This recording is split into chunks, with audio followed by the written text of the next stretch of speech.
Hello and welcome to Makers of All, Master of None, and this video we are still going to discuss what we have made during the Christmas period as a gift. And this is a 3D printed figure of Godzilla vs Gipsy Avenger by Nico Studios, and I'll link the model in the description below. So by default this model is quite big. My printer has a print bed size of 30cm by 30cm and it exceeds it laying flat. I did try and do some rotation to try and keep the original size, but I still couldn't fit it in, and after some deliberation I decided that to just scale it down so that it prints flat. There are a couple of reasons for this. One, if you have the model at an angle, you are more likely to run into failed prints where you don't have good enough adhesion, at least in my experience. The second thing is time. As we said before, if you rely on the slant, the print is more likely to fail and you have to use more filament and more time to print it, and with this project we are on a time crunch, so we don't really want to do that either. And the third thing is that this base naturally has a flat face and there's not too many bits inside the base which sticks out and needs support. And if you had a look here where I try to put some supports in, they all get embedded inside the model and it's going to be really hard to remove.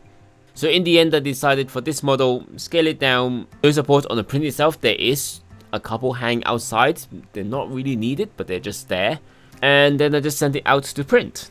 For those of you who are new to 3D printing, this is FDM printing, where we melt a bunch of plastic filament and then for it to extrude out, kind of building layer by layer as it is doing here.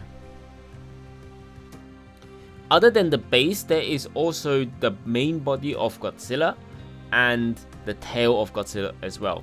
Originally I was going to do all of this in my resin printer, but it just won't fit any of these and I don't really want to play around with trying to slice them and then put them back in afterwards, because I don't really have that experience.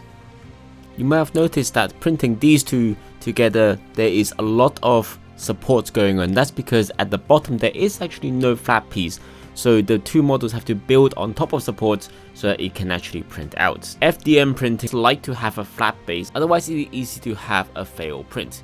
Good thing about this print is that it didn't fail, so we just managed to print it off in one go.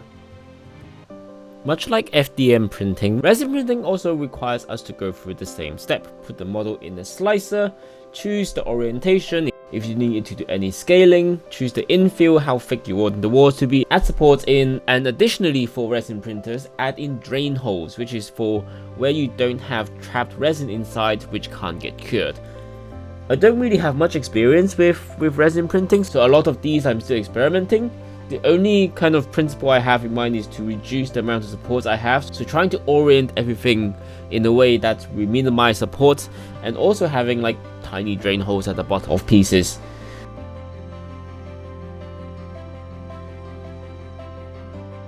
Other than that, it's more of a trial and error thing, and luckily I think I only had one failure where it didn't peel off the bottom sheet when it was trying to lift up, so it just gathered a big massive pile at the bottom, but that was a small piece, so I'm not too concerned about it. All in all, not too bad for a resin printer that I got from my friend for free. Unfortunately with resin printing there isn't that much to see, because what it's actually doing is that when it's solidifying at the bottom it is actually being covered by the liquid on top. So also with the lighting that I have in here as well, with the UV cover, it's not going to show us much. So here's just a quick example of what it looks like when it's actually printing, but it's probably more useful to see what comes out of the printer instead. As with everything in life, resin printing has its pros and cons. While the pro is definitely being able to print small pieces with lots of detail on it, the con is that we have to do quite a bit of post-processing. Once the print has finished, I need to take it out of the resin printer, and remembering to wear gloves because resin is toxic, poisonous and corrosive and all of those stuff, which is bad for you. Really should also be wearing a mask as well, but the mask I have on hand actually isn't going to filter out any resin, and I couldn't find any of the disposable ones, but actually those won't do anything either because it will just come through the gaps. But now I do have one with a filter that can filter out resin, so I'm definitely going to be using that from now on. Once we put the gloves on and got the parts that we need, and got the parts that we need for the next part, we're going to wash the print.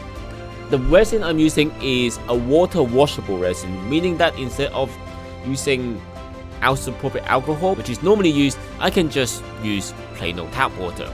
Saves a bit of money and also less smell and toxic and fumes and that kind of stuff. Wash it for around 15 minutes, and with both the FDM printer going on and the wash cure machine going on, my office does get fairly loud at some points. So I probably should also be wearing some hearing protection of some sort. Or maybe put a door over the cabinet, but that's not finished yet. That's another video that's going to come out. Once the part is washed, we now need to cure it, and before we do that, we're going to need to take off the supports, which helped us in our print, but isn't going to be much use right now. Most of the time we can just use our hand to break the part away from the supports, but if the part is really fragile, then I also like using nippers, just to give myself a bit more control, because I can also just snap the print off because it's not cured and it's not as hard. The downside to that is when you're snapping off supports, you can just flick resin water into your face, and that's definitely not recommended. But once you've got all of the supports off, then I like to wipe it dry with a paper towel, because I can then cure it immediately instead of having to lying around for a couple of days for it to air dry. I probably could use like a heat gun or air blower or stuff like that, but I also don't want to spray resin water everywhere, so this is probably the best compromise I can have. And once the supports are removed, the part is dry, I can put it now into the curing part of the wash and cure machine, and it's just being doused by UV light. I like to do like a couple of 5-minute or 10-minute runs depending on the size of the part, and just flip the part a few times so every side is getting covered evenly. I think you can cure the prints without having to flip them, and there is a possibility of over curing the part as well. I'm not too sure on the science behind that. I haven't done that much research into it, admittedly. It has worked for me so far, and I'm happy with my results, so I don't have to do much tweaking. Once all of the parts are printed, we need to do some test fitting, which is a fancy word for saying let's put it together and see if it fits. And because we scaled it down from 100% down to 75%, there was a little bit of an issue, and I'll let past me explain. Oh dear. That is too big. We're gonna have to go and print another one.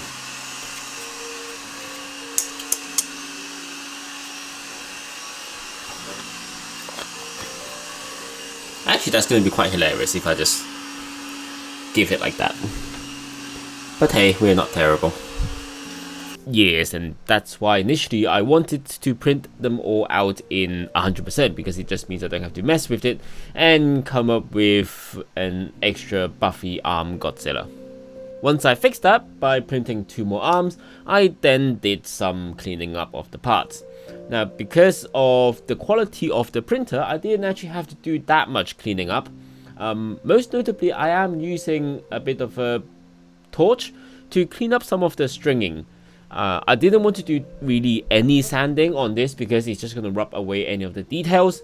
So what I did sometimes was just to run the knife through over the nubs if they are still visible, and I can feel them with my hands. If it's different from the support, then I'll show you what I'm going to do to that later on. You see that I've taken out my Maker X rotary tool and I've put a sanding head on it, and that is because there are some bits of the model that it wouldn't fit very nicely, because if it's from the resin parts or from both parts, there could be warping, because in resin parts you can get some shrinkage when you're curing, so that happens and warps the parts a little bit, especially if the thickness isn't even.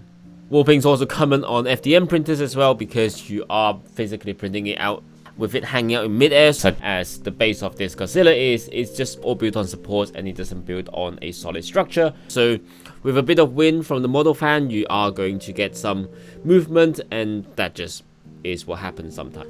I'm going to use a couple of methods to join the pieces together, and the first one is actually using epoxy putty. So this is the green stuff, Milliput, that's the one, Milliput. Initially I just shoved it in between the tail joint and the main body, and then I realized that actually is too much. the additional thickness of the milliput is throwing off all of the hard work you have just done sanding, and also it is now out of alignment again, and by quite a significant amount. What I should have done in hindsight, which I did with Gipsy Man, was once I've sanded them down and attached them using, say, super glue, I then go over the gaps with epoxy putty, so then I can then fill the gaps and also shape it to how I want it to be. Instead here, where I have an additional layer of epoxy resin, which I scrape off as much as I can, but there's still going to be a little bit there.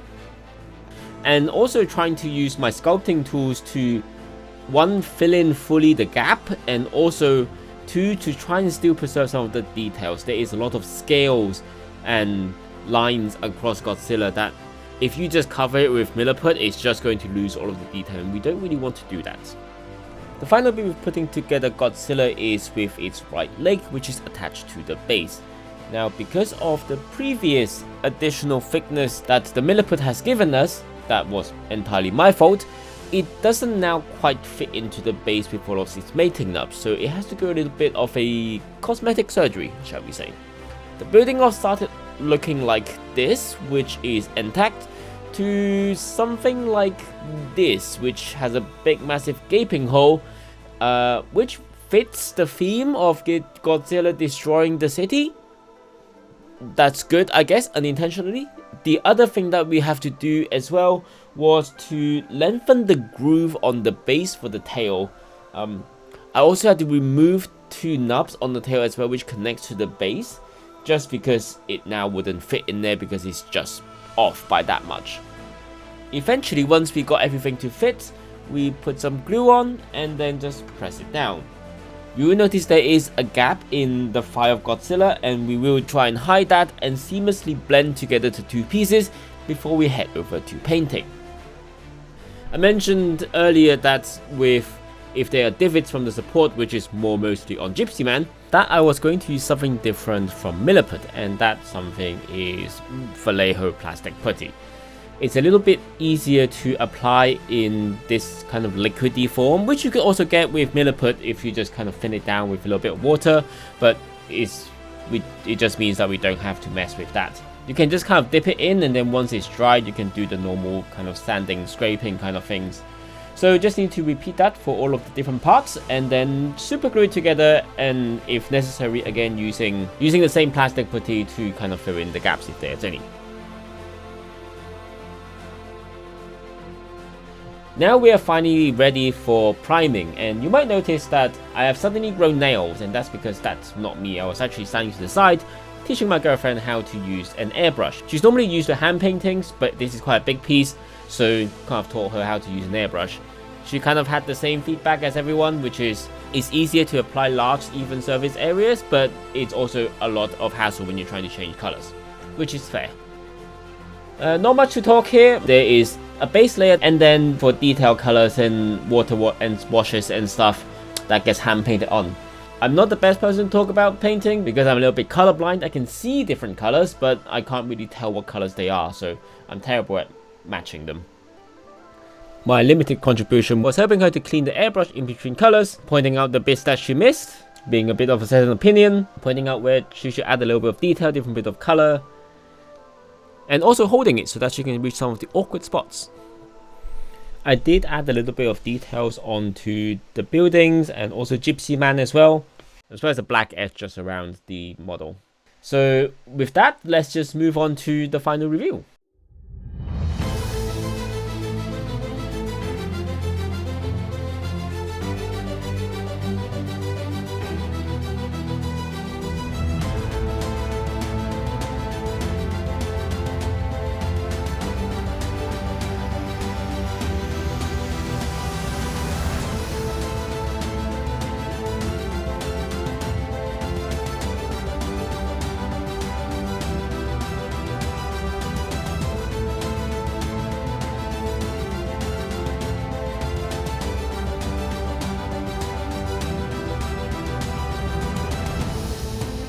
This was one big job of a Christmas project, and we managed to sculpt and paint this in a couple of days, which I didn't think was possible. I normally think like for this kind of project it would take like weeks or months. But we are quite happy with the result. Our friend was quite happy with the result, and it's on permanent display in his house, so that's the best we can hope for a Christmas present. And that's it for this video. If you want to check out what other things I do on my other channels, feel free to have a browse, but thank you for watching, and I'll see you in the next video of Makers of 4, Master of None. Bye!